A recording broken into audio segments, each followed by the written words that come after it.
Hello बच्चों, आज के इस वीडियो में हम जो टॉपिक लेकर आए हैं वो है विराम चिन्ह।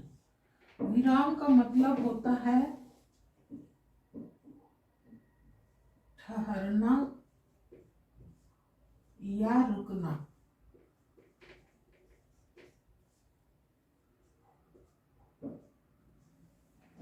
विराम का मतलब होता है ठहरना या रुकना।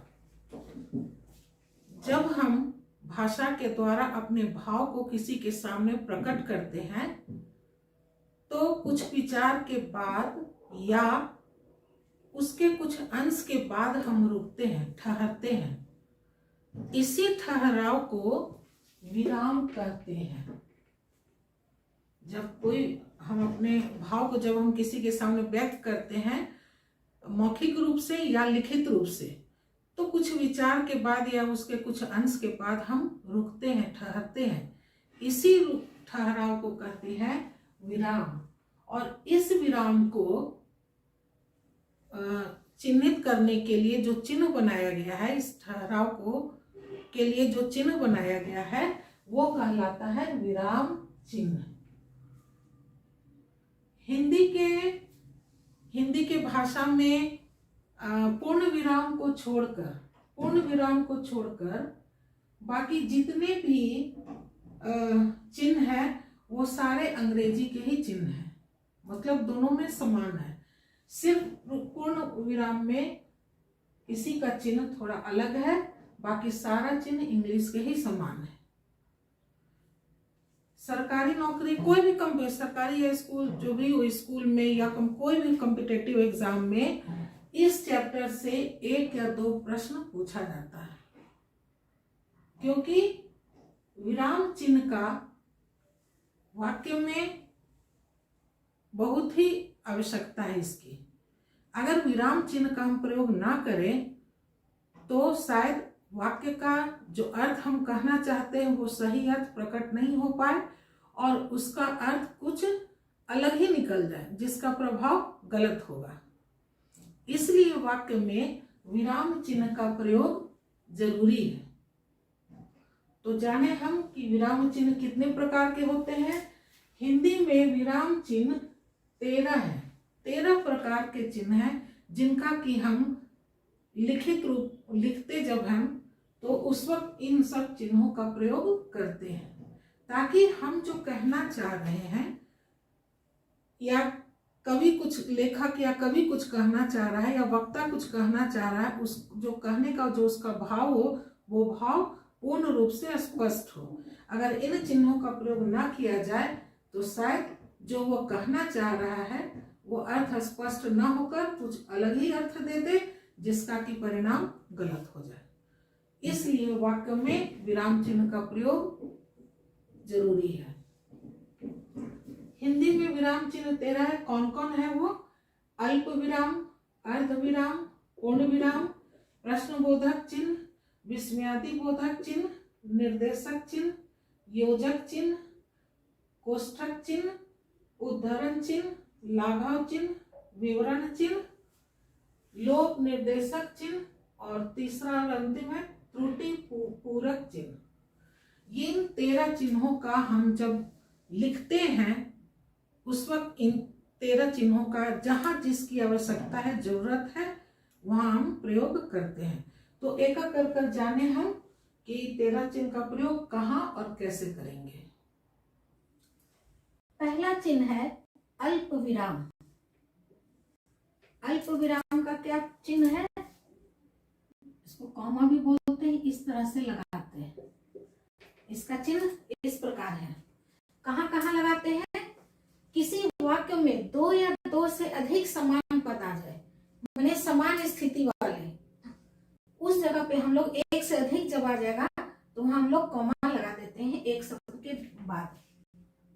जैसे राम, दीपक, रूबी, काजल, ये सब क्या है? सब नाम है। तो हर एक नाम के बाद कॉमा लगा देंगे। जब एक समान पद मिलेगा तो वहां इसका प्रयोग किया जाता है। दूसरा है हाँ या नहीं।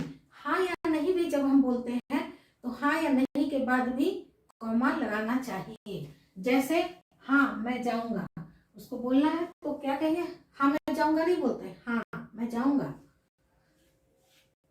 ग है उपाधियों के अलगाव के लिए, यानी अगर किसी का डेजिग्नेशन पद के बारे में बताते हैं, वो 2-3 पद उसका एक साथ है, तो उन दोनों के बीच अंतर लाने के लिए, अलगाव लाने के लिए हम लोग BA, MA, BSc, MSc, MAd इस तरह से लिखते हैं, ताकि पता चले कि एक ये है BA, दूसरा MA है, यानी BA भी किए, MA भी किए हुए, MAd है, जितना भी डेजिग्नेशन रहेगा उसके बाद। अल्प विराम जो है वो थोड़ी देर के लिए रुकते हैं, जिसका चिन्ह इस प्रकार है, गोल सा बना के फिर ऐसे घुमा देते हैं। और ये कहाँ कहाँ लगता है बता दिए। दूसरा है अर्ध विराम। अर्ध विराम जो है ये पूर्ण विराम और अल्प विराम से थोड़ा अधिक होता है, यानी पूर्ण विराम से कम और अल्प विराम से अधिक, ये बीच का है अर्ध विराम, इसलिए इसका नाम दिया है अर्ध। अर्ध यानी आधा, पूर्ण विराम यानी पूरा, अल्प यानी थोड़ा। तो पूर्ण विराम से कम और अल्प विराम से ज्यादा, इसमें हम लोग रुकते हैं, ठहराव देते हैं। इसका क्या चिन्ह है, इसका चिन्ह हो गया एक ऊपर गोल बिंदु और उसके नीचे ये कॉमा, अल्प विराम वाला लगा देंगे चिन्ह, एक गोल ऐसा फिर गोल बना के कॉमा वाला चिन्ह, ये हो गया अर्ध विराम। ये जब हम लिखते हैं लिखित रूप में इसका प्रयोग करते हैं कि जब हम एक वाक्य बोल दिए उसके बीच में जब ठहराव लाना होता है तो हम इस तरह का प्रयोग, इस प्रकार के चिन्ह का प्रयोग करते हैं। जैसे मैं आता तो सही पर मां ने आने नहीं दिया। तीसरा है पूर्ण विराम। नाम से ही पता है कि पूर्ण, इसका चिन्ह है एक डंडा, एक छोटी सी छड़ी ऐसे लगा देते हैं। एक वाक्य जब पूरा हो जाता है, पूर्ण हो जाता है एक वाक्य, तो उसके अंत में ये चिन्ह लगा दिया जाता है। इसका अर्थ है कि यहाँ पर एक वाक्य पूर्ण हो गया, पूरा हो गया। लेकिन ये जो है अल्प विराम और अर्ध विराम, यहाँ पे वाक्य पूरा नहीं होता है। जब ये चिन्ह लगा होता है इसका मतलब है कि यहाँ वाक्य पूरा हो गया। ये वाक्य के अंत में होता है। वाक्य के अंत में प्रश्नबोधक भी होता है और एक्सक्लेमेशन विस्मयादि बोधक चिन्ह भी वाक्य के अंत में होता है, और प्रश्नबोधक भी लगता है वाक्य के अंत में, और पूर्ण विराम भी वाक्य के अंत में ही होता है। जैसे हरि ने अपना गृह कार्य पूरा कर लिया। अब एक वाक्य, मेरा एक वाक्य पूरा हो गया, एक बात बता दिए कि उसने अपना गृह कार्य होमवर्क पूरा कर लिया, उसके बाद इस चिन्ह का प्रयोग करेंगे। चौथा है प्रश्न बोधक चिन्ह। नाम से ही मालूम है कि ये प्रश्न पूछा जा रहा है।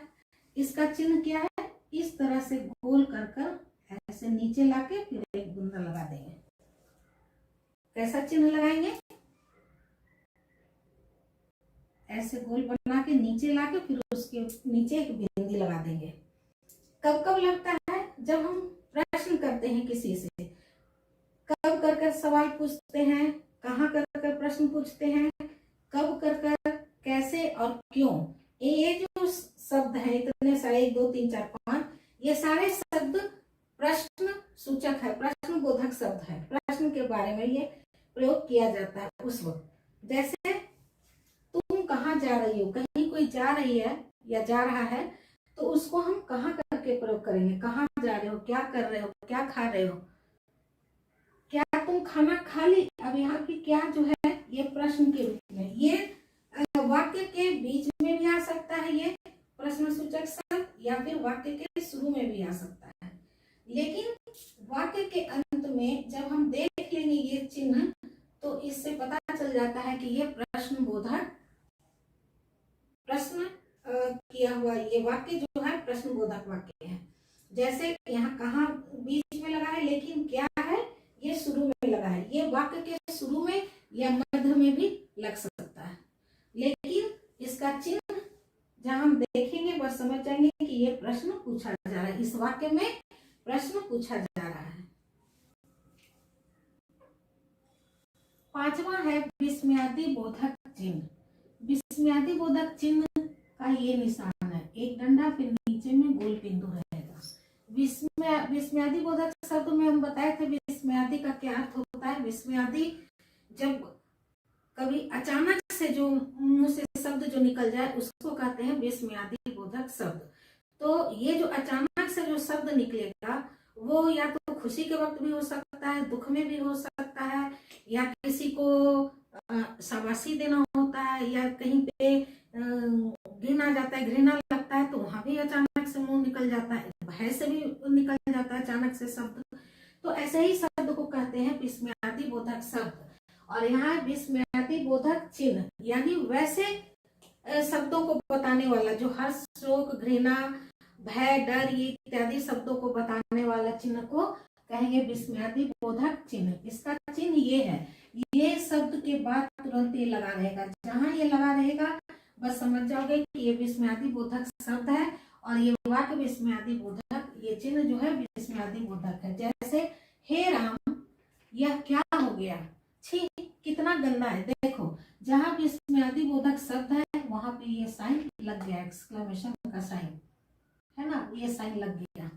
यहाँ पे क्या बता रहा है, हे राम यह क्या हो गया, अफसोस प्रकट कर रहा है ना कि ये क्या हो गया, दुख प्रकट कर रहा है। यहाँ क्या है, घृणा पता चल रहा, घृणा का पता चल रहा है कि छी कितना गंदा है।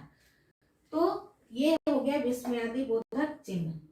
छठा है निर्देशक चिन्ह, जिसको कि कहते हैं डैश। इसका चिन्ह है डैश।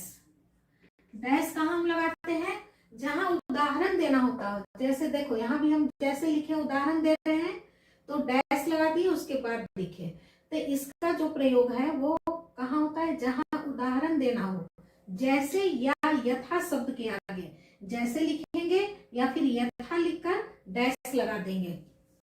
जैसे यहाँ पर देखो एग्जाम्पल दिया हुआ है, जैसे डैश लगा दिए, ये छी कितना गंदा है। या यहाँ पर भी और भी कई जगह डैश दिए हुए, ये देखो डैश है, जैसे या यथा लिख दे उसके बाद दे। तो ऐसे जगहों पर निर्देशक चिन्ह यानी डैश का प्रयोग करते हैं। वार्तालाप नाटक संबंधी लेखों में भी जब हम वार्तालाप लिखते हैं या फिर नाटक वगैरह भी जब लिखते हैं, जब एक से अधिक व्यक्ति का, इंसान का बातचीत लिखना होता है तो वैसी स्थिति में भी हम लोग डैश का प्रयोग करते हैं। नाम लिख देंगे, नाम के आगे डैश लगा देंगे। वार्तालाप नाटक संबंधी लेखों में वक्ता के नाम के आगे, वक्ता यानी बोलने वाला, जो बोलने वाला है उसके नाम के आगे डैश लगा देंगे। जैसे मान लो कोई नाटक, उसका एक लाइन जैसे ले लिया कि सौम्या है ना, माँ का नाम है सौम्या, बोल रही है बेटी यदि तुम जानती, तो गीता ने पूछी क्या, है ना, प्रश्नवाचक पूछ रही है तो प्रश्नवाचक चिन्ह लग गया क्या। तो ऐसी स्थिति में भी हम लोग डैश का प्रयोग करते हैं। सातवां है योजक चिन्ह, हाइफन। ये जो है निर्देशक चिन्ह, उससे ये छोटा होता है, ये जरा बड़ा होता है और ये छोटा होता है। इसका चिन्ह कहाँ कहाँ लगाते हैं, तत्पुरुष और द्वंद्व समास दोनों पदों के बीच में। तत्पुरुष समास और द्वंद्व समास में जब लिखते हैं तो उसके बीच में भी माता और पिता और हटा देंगे तो माता और पिता ऐसे ही लिखते हैं। तत्पुरुष समास में होगा माता और पिता, तो उसको फिर हम कैसे लिखते हैं, समास कर माता और पिता। चाहे द्वंद्व समास में दोनों पक्ष समान होता है, माता पिता, इस तरह से लिखते हैं। तो तत्पुरुष और द्वंद्व समास में इसका प्रयोग किया जाता है। दूसरा कब करते हैं, मध्य के अर्थ में। जैसे काल का हावड़ा मेल, ट्रेन में देखते होंगे लिखा रहता होगा, तो ये अर्थ स्पष्ट करने में भी लिखा रहता है कि काल का हावड़ा ये मेल ट्रेन है। तीसरा है शब्द युग्म, युग्म यानी जोड़ा। वैसे में जैसे एग्जांपल दे रहे हैं पानी वानी, इसमें हाइफन लग जाएगा, जोड़ा बना हुआ पानी वानी। भीड़ भाड़, भीड़ भाड़ जगह में मत जाओ, तो भीड़ भाड़ के बीच में लगेगा हाइफन। चौथा यहाँ लिखना होगा घ, ये घर है, घ है पुनरुक्त शब्दों में। पुनरुक्त यानी जब एक ही शब्द बार बार आता है तो उसको कहते हैं पुनरुक्ति, यानी वही शब्द बार बार आएगा। तो वहां पर भी हम लोग इस हाइफन का प्रयोग करते हैं। जैसे धीरे धीरे अब एक ही शब्द 2 बार आ रहा है तो इसके बीच में हाइफन लगेगा। डाल डाल, डाल डाल पर सोने की चिड़ी करती है बसेरा, चिड़िया करती है बसेरा, तो डाल डाल, डाल डाल के बीच में हाइफन लग गया। इसका साइन छोटा है, छोटी सी लकीर खींचेंगे, लेकिन निर्देशक चिन्ह में हाइफन से बड़ा रहता है ये चिन्ह। 8वां है कोष्ठक चिन्ह यानी ब्रैकेट। इसका चिन्ह क्या है? इस तरह से ब्रैकेट में। इसका प्रयोग कब करते हैं? किसी शब्द को विस्तार से या उसका अर्थ बतलाने के लिए उसके बगल में ब्रैकेट चिन्ह दे करके उसके अर्थ को लिख देते हैं। जैसे दशहरे के अवसर पर दशानन, दशानन कौन किसको कहते हैं? रावण को, तो उसका अर्थ बतला दिए का वध होता है।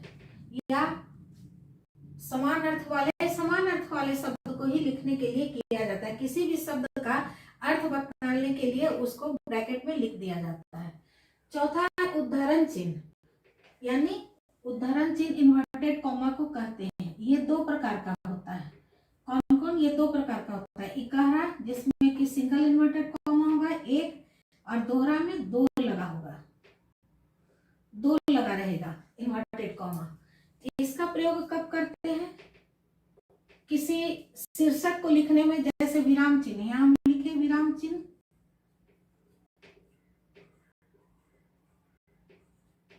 तो किसी शीर्षक को लिखते वक्त कहरा से करते हैं, या फिर किसी के उपनाम को, जैसे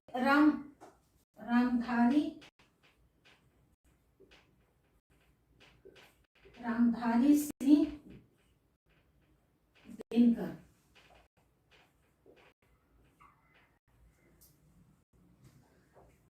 तो या तो शीर्षक को एक कहरा से करते हैं, या फिर किसी के नाम के जो नाम रहता है अंत में उसको inverted comma, single inverted comma से लिखते हैं।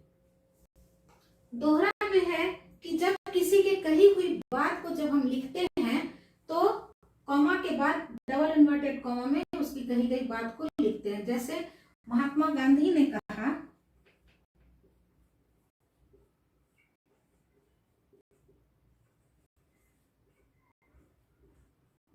अब ये बात अगर हमको लिखना, उनकी कही हुई बात को लिखना है, तो कहने के बाद उसके पहले हम कॉमा लगाएंगे, तब डबल इन्वर्टेड कॉमा लगाएंगे, और उसके बाद उनकी कही हुई बात को लिखेंगे, करो या मरो, और डबल इन्वर्टेड कॉमा जो है क्लोज कर देंगे। महात्मा गांधी ने कहा करो या मरो। लाघव चिन्ह है किसी प्रसिद्ध शब्द को, अगर मान लो कोई शब्द ऐसा है जो जिसको हमको बार बार लिखना पड़ रहा है और वो प्रसिद्ध है, तो उसके आगे उसके पहले अक्षर को लिखकर एक छोटा सा गोल बना देते हैं, इसको कहते हैं लाघव चिन्ह।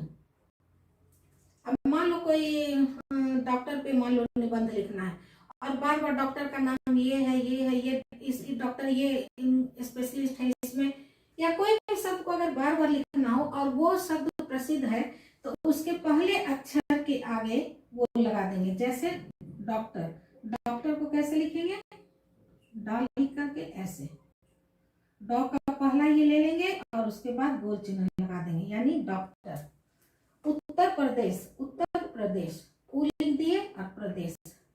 पंडित, पन लिख दिए और वो छोटा सा बगल में गोल बना दिए, पंडित। तो जो प्रसिद्ध शब्द है उसको शॉर्ट में छोटा में लिखने के लिए उसके पहले अक्षर को लेकर छोटा सा गोल बना देते हैं, उसको कहते हैं लाघव चिन्ह। 11वां विवरण चिन्ह।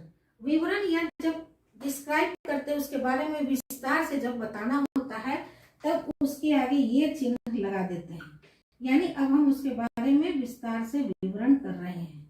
जैसे संज्ञा के 5 भेद है, अब हम बता रहे हैं कि 5 भेद है, तब वो ये विवरण चिन्ह, यानी अब विवरण करेंगे उन 5 का, तो ये चिन्ह लगा के फिर 1 2 3 4 5 जो भी है संज्ञा का उसका हम वर्णन कर देंगे, इसलिए इसका नाम पड़ा है विवरण चिन्ह। विवरण यानी उसको विस्तार से बताना है उसके बारे में।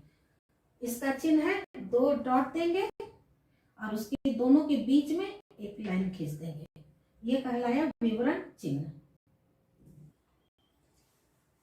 12 है लोक निर्देशक चिन्ह। लोक निर्देशक यानी कोई बात को पूरा नहीं कह के अधूरा ही कह के छोड़ दिए। जैसे इसका चिन्ह है ऐसे ऐसे डॉट डॉट डॉट देकर छोड़ देंगे, वाक्य को कंप्लीट पूरा नहीं करेंगे। जैसे तुम आ जाते तो डॉट डॉट लगा दिए। मैं यह कह रहा था कि डॉट डॉट डॉट लगा के ये चिन्ह लगाकर छोड़ दिए, यानी वाक्य हम पूरा नहीं किए, अधूरा कह के छोड़ दिए। अब आगे इसको पढ़ने वाला या सुनने वाला समझे। तीसरा है त्रुटि पूरक चिन्ह। त्रुटि यानी गलती। अगर लिखते वक्त कहीं कुछ शब्द छूट जाता है तो उसको सही करने के लिए त्रुटि पूरक चिन्ह का प्रयोग किया जाता है। इसका चिन्ह ये है, जैसे मान लो यहीं पर ये वाक्य लिए, मैं यह कह रहा था कि, मैं यह रहा था कि तुम यहीं आ जाओ, तो अब यहाँ मेरा शब्द क्या हुआ, छूट गया है। मैं यह कह, तो हम क्या लिखेंगे यहाँ पे, कह लिखकर वाक्य को शुद्ध कर देंगे, ठीक कर देंगे कि मैं यह कह रहा था कि तुम यहीं आ जाओ। हम तुम्हारे पास नहीं, मान लो दोनों को मिलके कहीं जाना है तो बुलाएंगे कि तुम ही आ जाओ, यहाँ से दोनों को मिलके साथ चलेंगे। तो मैं यह कह रहा था कि तुम यहीं आ जाओ, तो मेरा ये जो शब्द यहाँ छूट गया, त्रुटि हो गई थी जो हमसे, उसको यहाँ पर लिख कर हम ठीक कर दिए, है ना, वाक्य को सही कर दिए। तो ये हमारा है त्रुटि पूरक चिन्ह, जिसको कि ऐसे कर लिखते हैं। ये था आज का हमारा विराम चिन्ह। अगर हमारे चैनल में पहली बार आए हो तो सब्सक्राइब करो, बेल आइकन दबा दो, वीडियो हमारा पसंद आता हो तो लाइक करो, शेयर करो और कमेंट्स लिखो कि कैसा रहा हमारा ये वीडियो। आज का वीडियो देखने के लिए बहुत बहुत धन्यवाद। बाय।